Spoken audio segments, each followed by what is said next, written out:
श्री राकेश सिंह। धन्यवाद सभापति महोदय।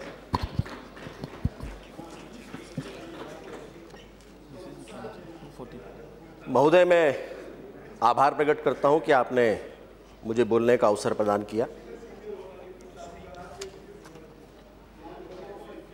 महोदय, अभी थोड़े ही समय पहले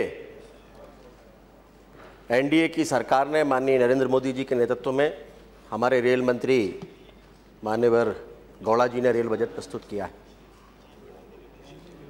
और सभी लोग इस बात को जानते हैं कि इस रेल बजट को बनाने के लिए कितना समय हमें मिला है। महोदय, जब हम बात रेल की करते हैं तो हमें विचार करना पड़ता है, क्योंकि आज हम देश के किसी भी हिस्से में जाएं, किसी भी प्रदेश में भ्रमण करें, छोटे या बड़े शहरों में जाएं, पूर्व से पश्चिम और उत्तर से दक्षिण की ओर जाएं, यात्रा का जो सबसे सुगम और प्रचलित मार्ग है वो रेलवे ही है। महोदय, रेलवे का जो नेटवर्क है वो केवल गांवों को शहरों से और शहरों को शहरों से नहीं जोड़ता, बल्कि इस देश में हर एक भारतीय को दूसरे भारतीय के साथ जोड़ता है। एक दिन में 2 करोड़ से भी अधिक लोग रेलवे की विभिन्न श्रेणियों में यात्रा करते हैं। हम कह सकते हैं कि रेलवे वास्तव में सही मायने में यात्रा करने वालों को भारत दर्शन कराती है, जहां विविधता में एकता हमको देखने को मिलती है। यह भी सच है महोदय कि इस देश में, हमारे इतिहास में, भले ही अंग्रेजों ने रेल प्रारंभ की हो, लेकिन भारत की स्वतंत्रता और देश के विभाजन से लेकर आज दिन तक इस देश की संरचना में बहुत ही महत्वपूर्ण योगदान भारतीय रेलवे ने दिया है। ये सिर्फ ना एशिया का सबसे बड़ा नेटवर्क है, बल्कि दुनिया का सबसे बड़ा नियोक्ता भी है। 15 लाख से भी अधिक, स्वागत जी आपकी बारी आएगी, आप बोलिएगा, जिसमें लगभग 15 लाख से भी अधिक कर्मचारी हैं। और इसलिए हम कह सकते हैं कि भारतीय रेलवे न सिर्फ देश के आर्थिक विकास में सहयोगी है, बल्कि ये सही मायने में देश को जोड़ने वाली विचारधारा है। लेकिन सभापति महोदय, पूरा सदन इस बात से सहमत होगा कि हमारी 171 वर्ष पुरानी रेल अब विस्तार चाहती है। लगभग 65,187 किलोमीटर में बिछी हुई रेल पटरियां और उस पर चलने वाली लगभग 12,617 पैसेंजर ट्रेन और 7,421 मालगाड़ी ट्रेनें, ये हमारी भारतीय रेलवे को विश्व की चौथी सबसे बड़ा रेलवे बनाती है। लेकिन आज के तेजी के साथ बदलते हुए इस विश्व के परिदृश्य में भारतीय रेल को भी आधुनिकीकरण, नवीनीकरण और विश्व स्तर की सुविधाएं चाहिए। हम बातें चाहे कितनी भी करें महोदय, लेकिन ये सच्चाई है कि अमेरिका, चीन, जापान जैसे देशों में जहां बुलेट ट्रेन दौड़ रही हैं, हाई स्पीड ट्रेन चल रही हैं, वहीं पिछले वर्षों में हमारे देश में भारतीय रेल अभावों और दुर्घटनाओं का प्रतीक बनकर रह गई। आज भी इस देश में बहुत बड़ा क्षेत्र ऐसा है जहां पर हमें रेलवे को पहुंचाने की आवश्यकता है। पिछले 10 सालों में हम कह सकते हैं कि पिछले 10 सालों में इस जीवन धारा को लगभग जर्जर स्थिति में लाकर खड़ा कर दिया और इसलिए आज हम भारतीय रेल का कायाकल्प करना चाहते हैं। आपकी बनाई हुई जर्जर स्थिति से इसको बाहर निकालना चाहते हैं और ये भी चाहते हैं कि देश के विकास के साथ में भारतीय रेल कदम ताल करे। और जब ऐसा करने के लिए आपकी ही सरकार के द्वारा प्रस्तावित जो रेल भाड़ा वृद्धि का प्रस्ताव था, जब उसको लागू करते हैं तो आपको तकलीफ होती है। बहुत सारी बातें अभी अधीर रंजन जी यहां पर कर रहे थे। मैं पूछना चाहता हूं कि आजादी के बाद के इन 67 सालों में लगभग 60 सालों तक आपकी सरकारें रही हैं। मैंने सिर्फ 60 साल बोले हैं, 67 में से 7 घटा दिए हैं, और कुछ घटाना है तो 2-5 और घटा दीजिए, 55 तो मानेंगे। इन 55 सालों में, 60 सालों में आपने रेलवे के सुधार के लिए कितनी समितियां बनाई, ये शायद अब आपको याद भी नहीं होगा। और उन समितियों की जो रिपोर्ट्स हैं वो भी शायद किसी कूड़ेदान में आपकी सरकार के द्वारा फेंक दी गई। मैं आपको याद दिलाना चाहता हूं, 1962 में आपने कुंजरू समिति बनाई थी, उसकी रिपोर्ट पर अमल नहीं हुआ। फिर 68 में बाछू कमेटी बनी, 78 में सीकरी समिति बनी, 98 में खन्ना समिति बनी, 2011 में आपकी ही सरकार के द्वारा बनाई गई काकोदकर समिति थी, पित्रोदा समिति थी। इन सबकी सिफारिशों का क्या हुआ? वो सारी की सारी आपने ठंडे बस्ते पर डाल दी। आधुनिकीकरण और विकास की सिफारिशों वाली समितियों की रिपोर्ट को तो आप छोड़ दें, देश के भीतर सर्वाधिक सुरक्षा पर चिंता व्यक्त करने वाली जो समिति की रिपोर्ट थी, काकोदकर समिति की रिपोर्ट, उससे भी आपने कुछ नहीं सीखा। कई सारे आंकड़ों के बारे में भी चौधरी जी कह रहे थे। ये काकोदकर समिति की रिपोर्ट है जो 2012 में आई थी, जिसमें ये कहा गया था कि आगामी 5 सालों में सुरक्षा उपकरणों और सुरक्षा उपायों के लिए ही सिर्फ आपको 1 लाख करोड़ रुपए की आवश्यकता है। क्या किया आपने? इस सिफारिश को भी आपने ठंडे बस्ते में डाल दिया। हम आज रेलवे के आधुनिकीकरण की बात कर रहे हैं। पित्रोदा समिति जो आधुनिकीकरण के लिए ही बनाई गई थी, उसने ये रिपोर्ट दी थी कि भारतीय रेल को भविष्य की रेल अगर हमें बनाना है तो इसके लिए 8,39,000 करोड़ रुपए की आवश्यकता है। लेकिन यहां पर भी आपने कुछ नहीं किया। आप इस देश के और भारतीय रेल के विकास के साथ में केवल समझौता करते रहे। काकोदकर समिति की जो गठन हुआ था, दिनेश त्रिवेदी जी ने किया था, आपकी सरकार थी। आपने सिफारिशें लागू तो नहीं की, त्रिवेदी जी को बाहर कर दिया। फिर पवन बंसल जी आए, मेरे सामने खरगे जी बैठे, ये आए, लेकिन ये रेलवे की हिफाजत करने के बदले अपनी कुर्सी की हिफाजत करते रहे। और जिसका कारण है कि रेलवे दुर्दशा के शिकार तक, दुर्दशा की स्थिति तक पहुंच गई। इससे अधिक चिंता की बात क्या हो सकती है इस देश में कि अभी अभी जो सरकार बनी है, उस सरकार को आजादी के 67 साल के बाद ये कहना पड़ रहा है कि हम रेलवे स्टेशनों पर पीने का पानी, प्लेटफॉर्म शेल्टर और शौचालयों की व्यवस्था करेंगे। कौन है इसके लिए जिम्मेदार? आज हम विकास की बात छोड़कर सबसे पहले हमको जो महत्वपूर्ण हमारा इंफ्रास्ट्रक्चर है उसको तैयार करने की बात करना पड़ रही है। इन 67 सालों में से 60 सालों में क्या सुविधा इस देश के रेलवे को आपने दी है, उसका स्तर ऊपर उठाने के लिए आपने क्या किया? इससे बड़ा प्रमाण इस देश में और क्या हो सकता है? आज भी पैसा देकर भी रेल में यात्री स्वच्छ और अच्छी गुणवत्ता का भोजन नहीं ले सकता, और इसलिए यह मजबूरी है। माननीय रेल मंत्री जी को कहना पड़ा आपने इस बजट में कि कम से कम अच्छा भोजन लोगों को मिले, हाइजीनिक भोजन लोगों को मिले, इसके लिए अच्छे ब्रांड का रेडी टू ईट भोजन उपलब्ध कराएंगे। क्या किया इन 60 सालों में?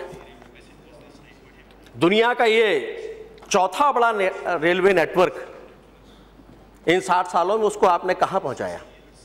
आज आप इस बजट की आलोचना करते हैं।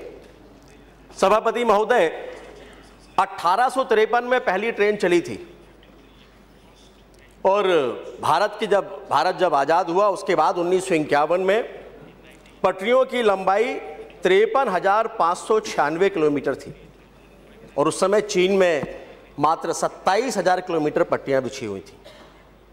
और आज की क्या स्थिति है?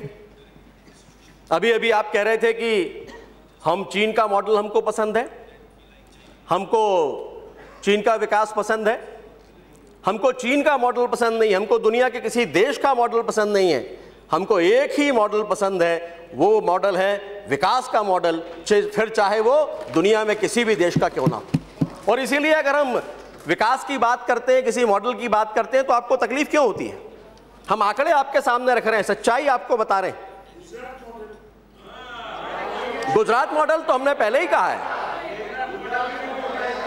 गुजरात मॉडल की भी बात की है। हमारे प्रधानमंत्री जी ने यहां पर कहा था कि इस देश के भीतर, उन्होंने, प्रधानमंत्री जी ने यह कहा था कि न सिर्फ गुजरात मॉडल बल्कि देश के भीतर तमाम जो दूसरे राज्य हैं उनका मॉडल भी स्वीकार करने में हमको कोई हिचक नहीं है। गुजरात मॉडल के कारण ही आप वहां हैं। और इसीलिए आज आप जिस मॉडल की बात कर रहे हैं, इस मॉडल के कारण ही आप यहां पर बैठे हैं। एक ब्लॉक भी आज आप पूरा भरने की स्थिति में नहीं है। क्या किया आपने आजादी के बाद से? मैंने आपको बताया कि हमारे पास अंग्रेज कितनी पटरियां बनाकर छोड़कर गए थे। आप केवल 11,000 किलोमीटर अतिरिक्त पटरियां बना पाए और चीन 78,000 किलोमीटर के साथ तिब्बत तक पहुंच गया और आप देखते रहे। और फिर भी आप कहते हैं कि हम चीन की बात करते हैं, चीन के मॉडल की बात करते हैं। आपने 60 सालों में कुछ नहीं किया। स्वागत जी, अभी आप भी करें कि अभी आप करें, आपने 60 सालों में कुछ नहीं किया और आप हमसे चाहते हैं कि हम 6 हफ्तों में सब कुछ करके दे दें।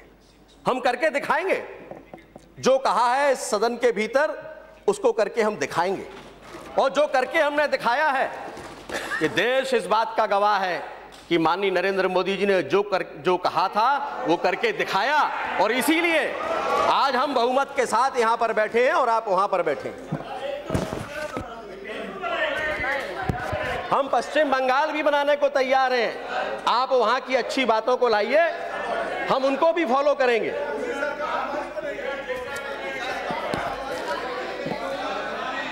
सभापति महोदय, काकोत्कर समिति ने जो कहा था, दुर्भाग्य है कि वहां बैठे हुए लोग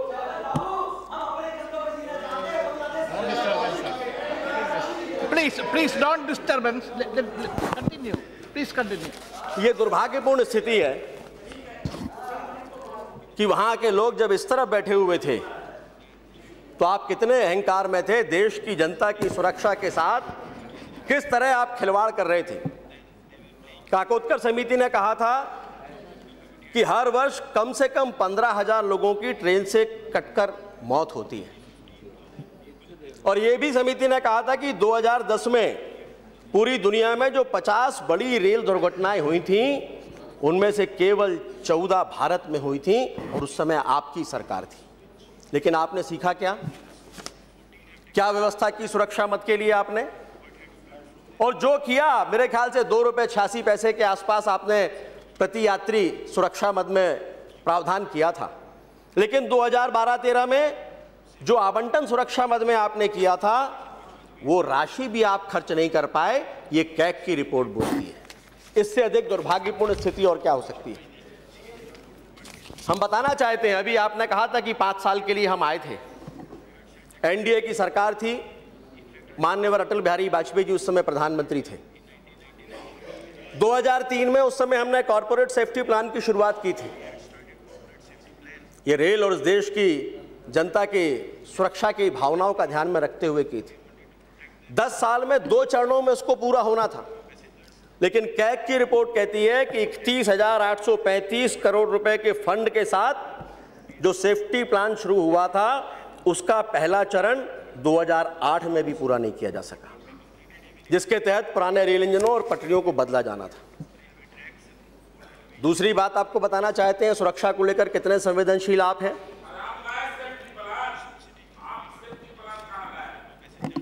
हम सब कर रहे हैं, चिंता मत करिए, हम सब कर रहे हैं। अभी 6 हफ्ते हुए हैं। 2004 में यह तय हुआ था सभापति महोदय कि 2009 तक 5,000 ट्रेनों में फायर अलार्म सिस्टम लगाया जाएगा। लेकिन आंकड़े इस बात के गवाह हैं, ये सारा सदन इस बात को सुन रहा है कि 2010 में केवल प्रयोग के तौर पर आप एक ट्रेन में ही सिस्टम लगा पाए। इस बात का कोई जवाब अगर आपके पास हो तो आपके वक्ता इस बात का जवाब देंगे। आज क्या हालत है ट्रेनों में महोदय? ट्रेनों की स्थिति साफ सफाई के मामले में भारतीय रेलों की दुर्दशा है।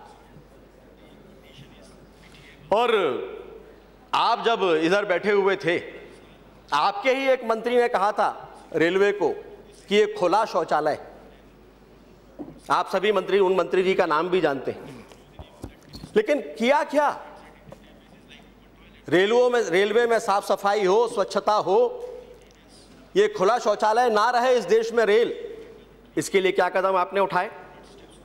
हम बधाई देना चाहते हैं माननीय प्रधानमंत्री जी को और अपने रेल मंत्री माननीय गौड़ा जी को कि तमाम विपरीत परिस्थितियों और तमाम कठिन परिस्थितियों के बावजूद भी, बजट की स्थिति अच्छी नहीं होने के बावजूद भी माननीय मंत्री जी ने, हमारी सरकार ने इस देश में भारतीय रेल के लिए सबसे अधिक आवश्यक साफ सफाई के लिए बजट आवंटन में 40% की वृद्धि की है, ताकि हमारी जो भारतीय रेल है ये 21वीं सदी में दुनिया के सामने शर्म का कारण ना बने, बल्कि इसकी गरिमा को हम स्थापित कर सकें। सभापति महोदय, 60 सालों तक इनकी सरकारें रही हैं, लेकिन बहुत दुर्भाग्य की बात है, यहां पर बैठे हुए तमाम माननीय सदस्य इस बात से सहमत होंगे कि आज़ादी के इतने साल बाद तक भी हम थोड़े समय पहले भी इस बात की गारंटी किसी को नहीं दे सकते थे कि कोई वैध टिकट लेकर अगर यात्रा कर रहा है तो उसकी सुरक्षा की गारंटी की जिम्मेदारी भी कोई ले नहीं सकता था। और महिलाओं के मामले में तो यह जोखिम चरम पर पहुंच जाता रहा है। हम में से यहां बैठे हुए सभी सदस्य इस बात से सहमत होंगे कि आज भी अगर किसी के परिवार की महिलाओं को अकेले यात्रा करना हो तो उस बारे में बहुत सोचना पड़ता है। सुरक्षा के मामले में क्या आपने कदम उठाए? आप केवल इतना ही करते रहे हर बार के बजट में कि सुरक्षा को लेकर अपनी चिंता व्यक्त करते रहे और सुरक्षा बलों की कमी का बहाना बनाते रहे। हम आभार व्यक्त करना चाहते हैं माननीय प्रधानमंत्री जी को और माननीय रेल मंत्री जी के प्रति कि जिन्होंने इस देश की, हमारी महिलाओं की भावनाओं का सम्मान किया, देश के जनता के सुरक्षा की चिंता की, और इसीलिए एक साथ 17,000 रेल सुरक्षा बल कांस्टेबल और 4,000 महिला कांस्टेबल की भर्ती का निर्णय किया। ये पहली बार कदम हमने उठाया। ये आप भी कर सकते थे, आपको ये करने के लिए किसी ने रोका नहीं, लेकिन आपके मन में कोई संवेदनशीलता थी ही नहीं। ये पहली बार है महोदय किसी सरकार ने एक महत्वपूर्ण कदम उठाते हुए रेल भाड़ा और यात्री किराए में वृद्धि का फैसला किया है, बजट के पहले ही सही, लेकिन ये एक अनिवार्य कदम था इस देश के लिए। और इस कदम को उठाने के लिए जिस साहस की आवश्यकता थी, वो साहस केवल हमारे प्रधानमंत्री माननीय नरेंद्र मोदी जी के नेतृत्व में ही लिया जा सकता था। उनके नेतृत्व में ही वो साहसिक कदम उठाया जा सकता था। ऐसा नहीं है कि आपने वृद्धि नहीं की, लेकिन आपने पिछले दरवाजे से वृद्धियां की हैं। सभापति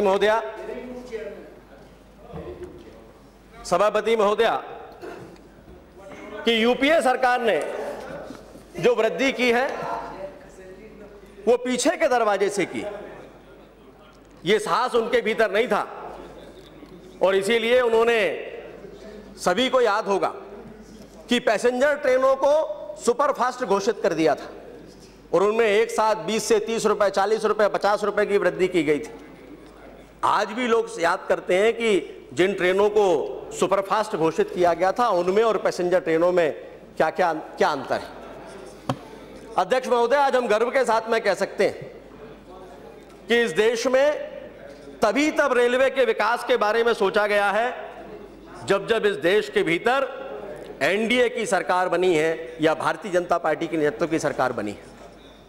और इसका प्रमाण है, इसके तथ्य हमारे पास में। रेलवे के पास आज जो LHB coach, rolling stock, air brake प्रणाली, modern concrete sleeper, long welded rail, modern loco engine, modern route relay interlocking, track signalling system और पैनल इंटरलॉकिंग, ये सारी की सारी जितनी भी तकनीक है, ये सारी की सारी तकनीकें 20 से 25 साल पुरानी हैं। आज छोटे छोटे देशों में भी मालगाड़ियां 25 मीट्रिक टन का एक्सेस लोड लेती हैं। उनकी रफ्तार 120 से 150 किलोमीटर तक होती है प्रति घंटे, और जबकि भारतीय रेल की मालगाड़ियां 18 से 20 मीट्रिक टन का लोड लेती हैं। और रफ्तार, ये उनका यही काम है कि बोलो और निकल जाओ, और उनकी रफ्तार 70 से 80 किलोमीटर की है। आज दूसरे देशों में यात्री गाड़ियां 250 से 300 किलोमीटर की रफ्तार से चल रही हैं, और भारत में 80 से 90 किलोमीटर की रफ्तार है। ये है वो विरासत जो हमें आपसे प्राप्त हुई है।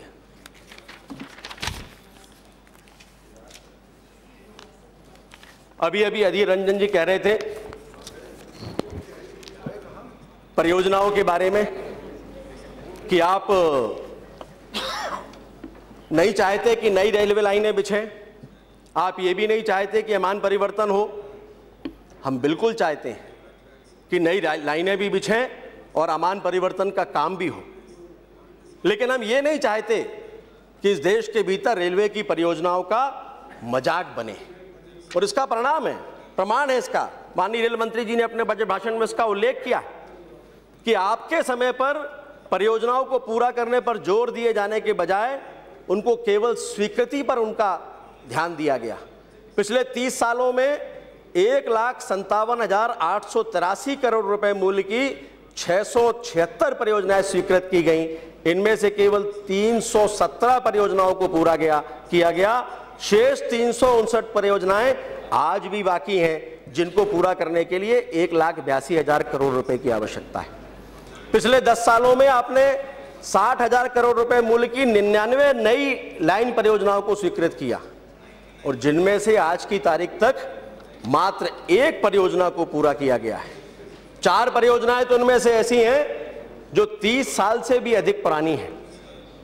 और इसलिए हम ये नहीं चाहते कि इस देश के भीतर फिर से कोई ऐसी स्थिति बने कि परियोजनाओं का मजाक बने। हम चाहते हैं कि वास्तव में जो परियोजनाएं इस देश के लिए और रेलवे के विकास के लिए आवश्यक हैं, प्राथमिकता के आधार पर वो पूरी किया जाना चाहिए, और उसके साथ साथ फिर विकास के दूसरे काम भी होना चाहिए। सभापति महोदया, अभी रेलवे का जो ऑपरेटिंग रेशो है वो 94% है।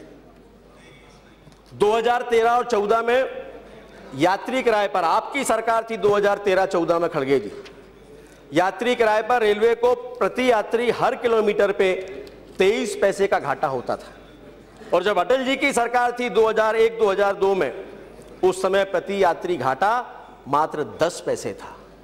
ये प्रमाण है कि इतने सालों तक रेलवे को किस तरह से आप सभी चलाते रहे। और रेलवे के ऑपरेटिंग रेशो में जो लगातार गिरावट हुई है, उसका असर हुआ है सुरक्षा पर, क्षमता विस्तार पर, यात्री सुविधा पे। बिल्कुल बिल्कुल बताइए। रेट पे टिप्पणी करेंगे ना? नहीं, मुझे खुशी है कि आप बहुत गंभीरता से बोल रहे हैं और बहुत डिटेल स्टडी करके आके बोल रहे हैं, इसलिए मैं आपका अभिनंदन करता हूँ। लेकिन मुझे ये समझ में नहीं आया किस वक्त, कौन से साल में, क्योंकि अब 60 साल का तो नहीं मैं बोल नहीं सकता। मैं सिर्फ 11 महीने में था, तो उसमें 9 महीने काम करने के लिए मिले और 2 महीने तो इलेक्शन में गए, और 9 महीने में एक बच्चा पैदा होना था, उतना हो गया। तो, लेकिन मेरी आप सुनिए, लेकिन सुनिए सारे वो भी उत्तर देंगे, भाई क्यों आप इतना गड़बड़ कर रहे हो। तो मैं ये पूछना चाहता हूँ, क्योंकि हो सकता है घाटा कभी रेलवे में नहीं हुआ, मुनाफा कम हो गया होगा लेकिन घाटा नहीं हुआ। आप ऐसा रेलवे को बदनाम मत कीजिए। आपके जमाने में भी घाटा नहीं हुआ, हमारे जमाने में भी नहीं हुआ, पिछले 50 साल में। अगर उदाहरण के तौर पर अगर 1,000 करोड़ रुपए का फायदा होना चाहिए था, उस जगह 500 हो गया होगा, लेकिन घाटा कभी नहीं हुआ। आप पूछ सकते हैं आपके डिपार्टमेंट के लोगों, आप अपने बोर्ड के मेंबर को पूछ सकते हैं, सभी को पूछ सकते हैं। अगर ये ठीक नहीं है, या तो वो गलत हमको फीड किए होंगे, या नहीं है तो गलत। तो इसीलिए जब आप 94% की बात करते हैं तो 6% उसमें फायदा हो गया है, लेकिन इंफ्रास्ट्रक्चर के लिए जितना होना चाहिए था उतना पैसा नहीं मिला, ये बोलिए, मैं सुनता हूँ। उसी के लिए इंफ्रास्ट्रक्चर को बढ़ाने के लिए आपने भाड़ा बढ़ाया है, अगर ये बोलेंगे कोई सुनेगा। धन्यवाद सभापति महोदया। इसका नाम क्या है? सभापति महोदया, राकेश जी प्लीज कंटिन्यू। सभापति, बस मैं कंक्लूड कर रहा हूँ। सभापति महोदया प्लीज शांत हो जाइए, nothing will go on record.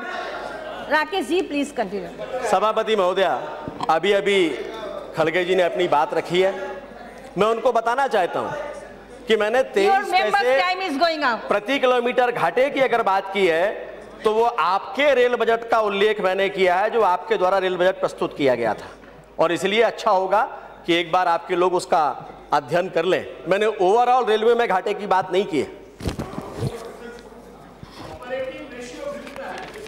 Operating ratio बताया मैंने आपको, 94 मैंने बताया आपको। आपके पास में बचा क्या? मत करिए, बोलिए। आप ऐसा करिए, जब आप अपनी बात करेंगे राकेश जी तो आप अपनी बात रखिए and continue. Look at the chair and continue. महोदया, ये जो ऑपरेटिंग रेशियो में लगातार गिरावट हुई है, उसका असर सुरक्षा पे, क्षमता विस्तार पर, यात्री सुविधा पर और बुनियादी ढांचे की योजना पर पड़ा है, और जिसके लिए अगर कोई जिम्मेदार इस देश में है तो निश्चित रूप से कांग्रेस के नेतृत्व वाली यूपीए की सरकार है। और आप भी खड़गे जी अपनी जिम्मेदारी से बच नहीं सकते, भले ही 9 महीने के लिए आप मंत्री रहे हो, लेकिन आपके समय पर भी रेलवे दुर्दशा की ओर आगे बढ़ी। महोदया, सरकारें वही सफल होती हैं जिनमें दूरदृष्टि और दृढ़ इच्छा शक्ति हो, और इसका प्रमाण है श्रद्धेय अटल बिहारी वाजपेयी जी की सरकार। ये सरकार जब बनी थी, लोगों ने पहली बार ये महसूस किया था कि देश के विकास में सड़कों का कितना बड़ा योगदान होता है, और इसीलिए उन्होंने स्वर्णिम सड़क चतुर्भुज योजना प्रारंभ की थी, जो आज देश के विकास का एक प्रमुख आधार है। और हम इस सदन के भीतर माननीय प्रधानमंत्री नरेंद्र मोदी जी के प्रति आभार प्रकट करना चाहते हैं, माननीय सदानंद गौड़ा जी को धन्यवाद देना चाहते हैं कि आपने हीरक हाई स्पीड रेल चतुर्भुज योजना तय कर दी है। इसके बाद देश के एक कोने से दूसरे कोने जाने में कई दिन नहीं, बल्कि ये पूर्ण होने के बाद मात्र कुछ घंटे लगेंगे, और इसलिए ये सरकार बधाई की पात्र है। महोदया, स्वागत राय जी बहुत जल्दी में हैं। राकेश जी, आप पिछली बार भी बहुत जल्दी में थे, इसलिए आप वहीं बैठे रह गए। Rakesh ji please try to. सभापति महोदया, बस मैं खत्म कर रहा हूं। आज देश में किसान की मेहनत से पैदा होने वाला 44,000 करोड़ से अधिक के फल और सब्जियां केवल इसलिए खराब हो जाते हैं क्योंकि किसान का उत्पादन समय पर मंडी तक और अपने निर्धारित स्थान तक नहीं पहुंच पाता। लेकिन माननीय प्रधानमंत्री जी के नेतृत्व में हम एक बार फिर से बधाई देना चाहेंगे माननीय रेल मंत्री जी को कि दूरदृष्टि का परिचय देते हुए एग्रोफ्रेट रेल कॉरिडोर का रास्ता आपने खोल दिया है, जिसके माध्यम से किसानों का उत्पादन रेल के माध्यम से निर्धारित स्थान तक पहुंचेगा। फल और सब्जियां तो सड़ने से बचेंगे ही, और उसके साथ साथ किसानों को उनके उत्पादन का सही लाभ भी मिलेगा, जो आज इस देश की सबसे बड़ी आवश्यकता है। माननीय सभापति महोदया, इस बजट भाषण के बाद जो माननीय रेल मंत्री जी ने प्रस्तुत किया था, विपक्ष ने जो उनका काम है आलोचना करने का वो किया, लेकिन इस बात को सभी जानते हैं, जैसा मैंने पहले ही कहा कि विपक्ष चाहे कितनी भी आलोचना इस बजट की करे, लेकिन इस बात को मानने से कोई इंकार नहीं कर सकता, देश इस बात को जानता है कि इस बजट को प्रस्तुत करने में इन परिस्थितियों में रेल मंत्री जी को कितना समय मिला है। और सच तो यह है माननीय सभापति महोदया कि पिछले कुछ वर्षों से रेल के जरिए वोट बैंक की जो राजनीति करने की शुरुआत आपने की थी, जिसके कारण रेलवे आज बदहाली के कगार तक पहुंचा था, आज इस बजट